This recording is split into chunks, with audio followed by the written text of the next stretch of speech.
Sir ഇനി new generation പിള്ളേരോട് സാറിന് പറയാനുള്ള അല്ല ന്യൂ ജനറേഷൻ എന്നല്ല ആരാണെങ്കിലും എനിക്ക് പറയാനുള്ളത് നിങ്ങൾക്ക് ഫോക്കസ് ഉണ്ടാവുക എപ്പോഴും നമ്മൾ പാടണം എന്നുള്ളത് മനസ്സിലുണ്ടാവും. ചിലപ്പോൾ എന്തെങ്കിലും ഒരു പാട്ട് അബദ്ധം പറ്റി സമയം ശരിയല്ലെങ്കിൽ വൈറലാവും.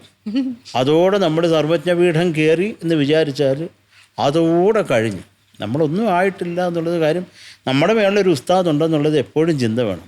ഈ തലക്കനം കൊണ്ടൊന്നും ഒരു കാര്യമില്ല. ഇതിൻ്റെയൊക്കെ ഞാനിത് പറയാൻ കാരണം എത്രയോ ടാലൻ്റ് ഉള്ളവർ ഇപ്പം മെയിൻ സ്ട്രീമിൽ പാടി കലക്കി തകർത്തുകൊണ്ടിരിക്കുന്ന അവരെക്കാളും എത്രയോ അധികം ഉഗ്രൻ ടാലൻസ് പുറത്ത് ഭാഗ്യം ഈ തലയിലെഴുത്ത് ശരിയല്ലാത്തതുകൊണ്ട് മാത്രം പുറകിൽ നിന്ന് ഒന്നും ആവാൻ പറ്റാണ്ട് മരിച്ചു പോയിട്ടുണ്ട്.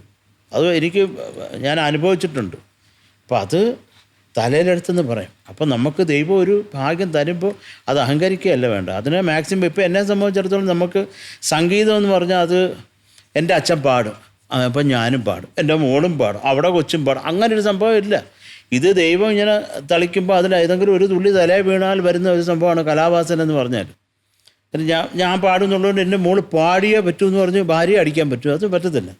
അപ്പോൾ അത് ദൈവമായിട്ട് തരുന്ന, അപ്പോൾ അത് ദൈവം തരുമ്പോൾ ആ കലയെ നമുക്ക് മാക്സിമം പരിപോഷിപ്പിച്ച് ആര് തന്നോ ആ കാലുകളിലേക്ക് തൃപ്പാദങ്ങളിലേക്ക് വെക്കുക. ബാക്കിയൊക്കെ ദൈവം നോക്കിക്കോളും. അഹങ്കരിക്കാതിരിക്കുക, പ്രാക്ടീസ് ചെയ്യുക. അത് മാക്സിമം എത്രത്തോളം പ്രാക്ടീസ് ചെയ്യുക.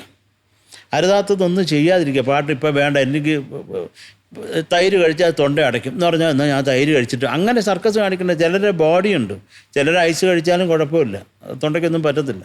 അതുകൊണ്ട് നിങ്ങൾക്ക് നിങ്ങളുടെ ശരീരം തൊണ്ട അടയ്ക്കാത്തതൊക്കെ ചെയ്യുക, നല്ല കാര്യങ്ങൾ ആലോചിക്കുക.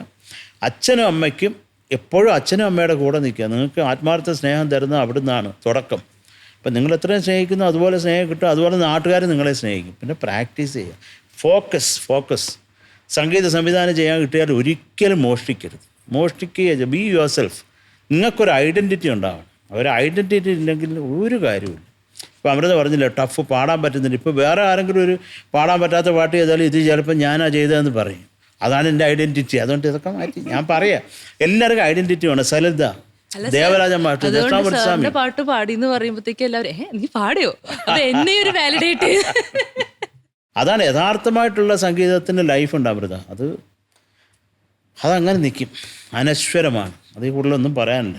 അപ്പം നല്ല സംഗീതം ഉണ്ടാകട്ടെ മലയാള സിനിമയിലെന്ന് ആത്മാർത്ഥമായിട്ട് പ്രാർത്ഥിക്കുന്നു ഈ ഒരു സമയത്ത്. അമൃതയ്ക്ക് ഇനി നല്ല പാട്ടുകൾ പാടാൻ അവസരം കിട്ടട്ടെ എന്നും കൂടെ പ്രാർത്ഥിക്കുന്നു. ലൈഫ് നന്നാവട്ടെ, സന്തോഷം ആവട്ടെ. അത് അമൃതയുടെ മോളും നല്ല തകർക്കട്ടെ എന്ന് ആത്മാർത്ഥമായിട്ട് പ്രാർത്ഥിക്കുന്നു. Always be cool and happy.